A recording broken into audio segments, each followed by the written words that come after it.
comenzar hablando acerca de una de estas mujeres que tuvieron una gran trascendencia en las Escrituras. Marcos capítulo 5, versículo 21. En este pasaje bíblico, del cual voy a referirme, de Marcos capítulo 5, problema con el viento, vea, hasta que se lleva las hojas. Marcos capítulo 5, versículos 21 en adelante hasta el 43, vamos a resumir un poco la historia. Hablaré de dos mujeres que participan en este pasaje bíblico en cuestión. Vamos por favor a las Escrituras. Pasando otra vez Jesús en una barca a la otra orilla, se reunió alrededor de él una gran multitud, y él estaba junto al mar. Y vino uno de los principales de la sinagoga, llamado Jairo, y luego que le vio, se postró a sus pies y le rogaba mucho, diciendo: mi hija está agonizando, ven pronto, pon las manos sobre ella para que sea salva y vivirá. Fue pues con él, y le seguía una gran multitud y le apretaban. Me detengo por un instante. Acá se acerca uno de los hombres más notables de una sinagoga. De acuerdo a lo que podemos colegir, se trataba de un rabino, de un maestro de la sinagoga, un hombre conocedor de las Escrituras, un sabio en cuanto al conocimiento bíblico. Este hombre se llamaba en hebreo Jair, en español Jairo. Estaba atravesando uno de los momentos más duros de su vida. Sabía que la vida de su hija pendía de un hilo. Tenía una niña, la cual estaba al borde de la muerte. En un pasaje paralelo de la Escritura, más concretamente, se describe que la niña tenía 12 años de edad. Estaba agonizando, al borde mismo de la muerte, como nos lo cuenta en esta historia. Y Jairo, con toda su trayectoria, con toda su sapiencia escritural, estaba derrotado. El conocimiento teórico, teológico, no le bastaban a Jairo para reparar, enmendar o salvar a su hija. Él conocía mucho de las Escrituras que hablaban de Dios, pero en ese momento donde la necesidad apremiaba, entró en desesperación. Pero en su momento de desesperación, este hombre corrió al único que podía ayudarlo, yéndose no solo contra su propia teología, porque la gran mayoría de los rabinos de Israel, antes y hoy, rechazaban a Jesús, lo menospreciaban, mucho menos aceptarlo como el Mesías. Sin embargo, Jairo dice: no me importa lo que digan los otros rabinos, no me importa lo que digan los sabios de la Biblia. Si ellos no creen en Jesús con su sabiduría y su teología, no me importa, pero yo estoy en una necesidad. Mi hija puede morir y haré todo lo que sea porque mi hija viva. Este hombre dejó de lado todos los prejuicios y fue corriendo donde estaba Jesús, y al verlo tan solamente a metros, se postró al piso y le dijo: Señor, ayúdame, tengo mi hija que se está muriendo, solamente pon las manos sobre ella y vivirá. Conmovido por la fe de este hombre, Jesús emprendió inmediato el viaje hasta la casa donde la niña estaba agonizando. Esa niña tenía 12 años de edad, dicen los pasajes paralelos de la Biblia. 12 años, estaba empezando a vivir. A nosotros los judíos nos enseñan que la mayoría de edad es a los 12 años. Jesús a los 12 años fue al templo, ya era mayor de edad. Por eso Jesús dijo: en los negocios de mi Padre me es necesario estar. Estaba diciendo: ya soy mayor de edad, puedo responder y asumir obligaciones. Pero también para las mujeres la mayoría de edad rondaba por ahí. Y esta niña había llegado a la mayoría de edad, ya tenía 12 años.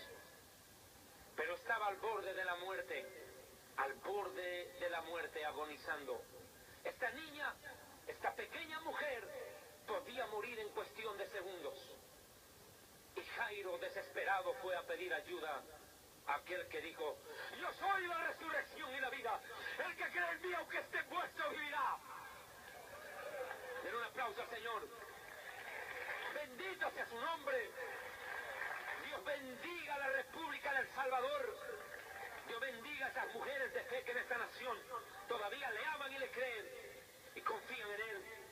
Pero se cruzó otra historia en medio de esto.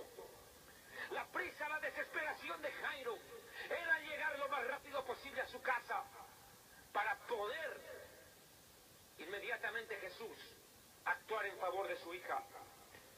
Pero qué curioso, emprendieron veloz carrera hasta la casa de Jairo, pero no contaron con una mujer que se cruzó en el camino de Jesús en ese mismísimo segundo. ¿Qué pasó con ella? Vea usted, versículo 24. Fue pues con Jesús y le seguía una gran multitud y le apretaban. Pero había una mujer que desde hace 12 años, ¿cuántos años? 12. Este número en la Biblia es muy importante. 12 años sufría, padecía, soportaba de flujo de sangre. Esta mujer había sufrido ¿cuánto? Mucho. Había sufrido mucho de muchos médicos. Es que a veces a los médicos vienen y dicen matasano, hermano. Había sufrido mucho a manos de los médicos y había gastado todo lo que tenía y nada le había aprovechado, nada la curó, nada la sanó. Antes le iba peor. Aquí lo tengo por un segundo. ¡Qué contraste! Una niña de 12 años a punto de morir. 12 años atrás, esa niña salió del vientre de su madre y llegó a este mundo. Y al mismo tiempo en que ella nacía, la otra comenzaba su padecimiento y su tortura por 12 años. Qué curioso. La niña llegó hasta los 12, agonizaba y estaba a punto de morir. Y la otra tuvo esos mismos 12 años de angustia, padeciendo una enfermedad terrible, incurable, el flujo de sangre. Una enfermedad que no se podía controlar. Esta mujer en aquel tiempo, con todos sus recursos a la mano, no escatimó intentar curarse. Hermana, bien nos dio Dios 2 oídos y una boca para escuchar más de lo que hablamos. Escúcheme, esta mujer, desesperada, ansiosa, corrió en pos de Jesús. Fue a buscar al maestro. Jairo por un lado para que curen a su hija y la salven. Y por este lado esta mujer que corrió en pos de él. Padecía una enfermedad incurable. Los médicos no la pudieron sanar y encima le sacaron hasta el último centavo de dinero. 12 años de tortura. Y la mujer perdió la salud, perdió el tiempo y perdió la plata y perdió la fe en los médicos.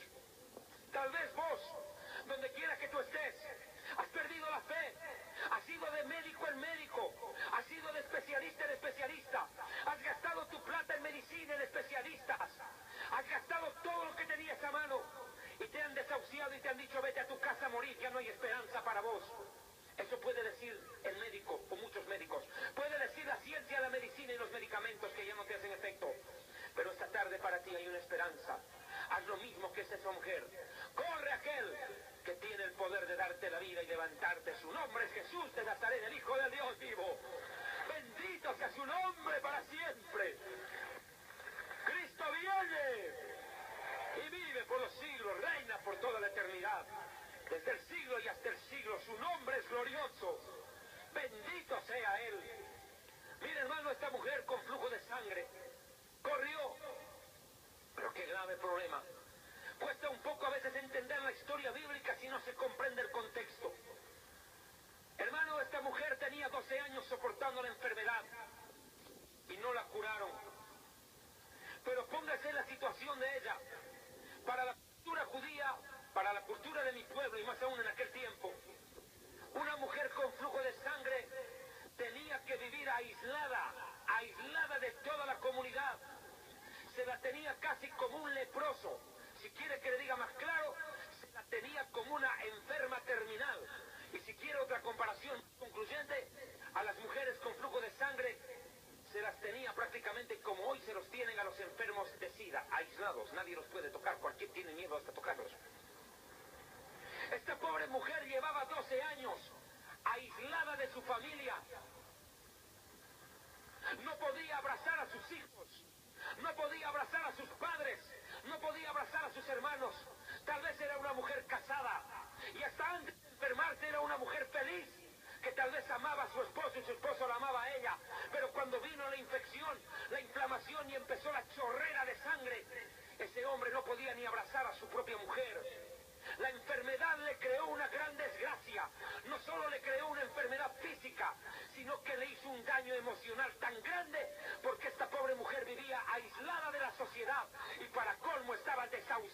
sin esperanza.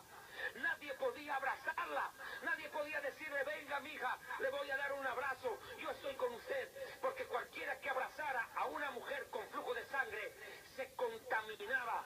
Y si es que esta mujer osaba abrazar a alguien, esa persona la denunciaba y le decía, esta mujer me abrazó, hay que matarla porque me contaminó.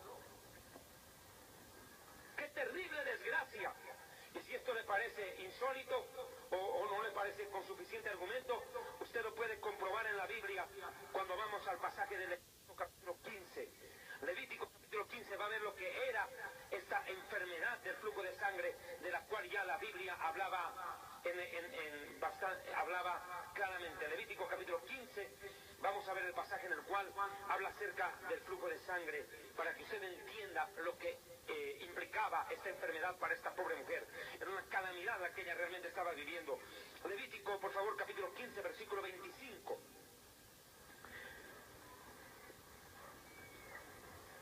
Cuando la mujer tiene de flujo de sangre por causa de la menstruación, se considera algo normal. El hombre no puede dormir con la mujer, no puede tener relaciones sexuales con la mujer cuando ella está en periodo de menstruación. Y el periodo de menstruación puede durar una semana, pero esto no era normal. Mire lo que esta mujer padecía, era un flujo de sangre permanente, no era el flujo normal de la menstruación. Y ahora se va a dar cuenta con el siguiente pasaje a continuación. Levítico 15, 21 dice, y la mujer cuando siguiere el flujo de sangre por muchos días, fuera del tiempo de su costumbre. Vea, o sea, esta mujer tenía un flujo de sangre de 12 años, no de una semana. 12 años, exactamente cumplía con el requisito bíblico del cual estoy hablando. Tuvo flujo de sangre por más allá del tiempo de costumbre, o cuando tuviere flujo de sangre más allá de su costumbre, todo el tiempo de su flujo será inmunda, como en los días de su costumbre. Toda cama en que ella durmiere, todo el tiempo de su flujo le será como la cama de su costumbre, y todo mueble sobre el que ella se sentare será inmundo, como la impureza de su costumbre. Cualquiera que tocara esas cosas será inmundo, y lavará sus vestidos, asimismo se lavará con agua, y será inmundo hasta la noche. Imagínese usted, o sea, la mujer con solo apoyarse y tocar esto, contaminaba el mueble, y si alguien por error venía y tocaba el mismo mueble que la mujer con flujo había tocado, quedaba contaminado. Pobre desgracia de esta mujer. Ya no deseaba ni vivir. ¿Para qué sirve la vida de esa manera? No puede disfrutar del amor de su familia, no puede abrazar a nadie de sus familiares. Encima está aislada, para colmo desahuciada, muerta en vida. Dígame, ¿qué clase de vida es eso? ¿Puede usted entenderlo? Póngase por un segundo en el lugar de esta mujer. Eso no era vida, era cualquier cosa. Era una agonía permanente, era un martirio interminable. 12 años sumida en semejante calamidad. Esta mujer estaba desesperada. Entonces dice, bueno, me enteré que en la calle hay un rabino, hay un maestro, que hace milagros y sana a todos y no cobra plata. No es como los chupacabras de la red Enlace TVN, Cash Luna y compañía. Todos esos chupacabras afligen a la iglesia y la desangran, le roban, valiéndose de su necesidad y de su enfermedad. Así como los médicos de esta historia, que 12 años atendieron a la mujer y no la pudieron curar. Antes dice que le agravaban el dolor y encima le quitaron la plata. Al igual que los apóstoles de la prosperidad. Hay veces pienso una analogía, ¿sabe? A mí me da la impresión que esta mujer con flujo de sangre es la iglesia. Sufriendo, pasando momentos de dificultad, y los sinvergüenzas, estos chupacabras de la prosperidad, estos apóstoles ladrones, son sacando, robando y desangrando al pueblo de Dios, haciéndole más un mal del que ya tiene. Pero en esta tarde hay alguien que te puede curar y no te va a cobrar un peso. Su nombre es Jesús, el Hijo del Dios vivo, el Santo de Israel, el Mesías prometido.